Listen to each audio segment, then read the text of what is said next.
டேய் எப்ப பாரு அந்த போனையே நோண்டின்னு இருக்கற தொடப்ப எடுக்க போற இப்போ ஃபோன் வச்சிரமா அதுக்கு எதுக்கு தொட போறீங்க போற சாரி ஃபார் த ஃபோன் நோண்டிங் என்னடா இது இந்த மெசேஜை மட்டும் பாத்துருமா கொஞ்சம் இருமா என்ன வாட்ஸ்அப்ல புது விதமான மெசேஜ் ஸ்ரீராம் ஜெயம் இந்த மெசேஜை 20 பேருக்கு ஷேர் செய்தால் அடுத்த நொடியில் உங்களுக்கு நல்ல விஷயம் நடக்கும் அப்படி செய்யவில்லை என்றால் ரத்தம் கக்கி சாவீங்க இது இதெல்லாம் நம்புற மாதிரியா இருக்கு ரத்தம் கக்கியா ஒருவேளை உண்மையா இருக்குமோ ஷேர் பண்ண வேண்டியதான் அனுப்புனா நல்ல விஷயம் நடக்கும்னா எக்ஸ்ட்ரா ஒரு 10 பேருக்கு அனுப்புவோம் ஐயா என்னடா சிரிப்பே அம்மா ஒரு மெசேஜ் 20 பேருக்கு அனுப்பிச்சா உடனே நல்ல விஷயம் நடக்குமா நான் 30 பேருக்கு அனுப்பிச்சு விட்டேன் என்னடா சொல்ற அம்மா போன் ஏதோ வந்து பாரு ஹலோ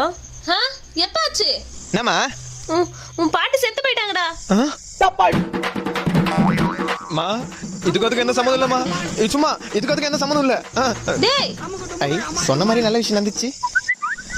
இது என்னது ஓம் சாய்ராம் ஜெயம் இந்த மெசேஜை 15 பேருக்கு அனுப்புனால அம்மா தாத்தா நல்லா தானே இருக்காரு ஆமா அதுக்கு என்ன இப்போ Got the man with the plan right here. King is swagger.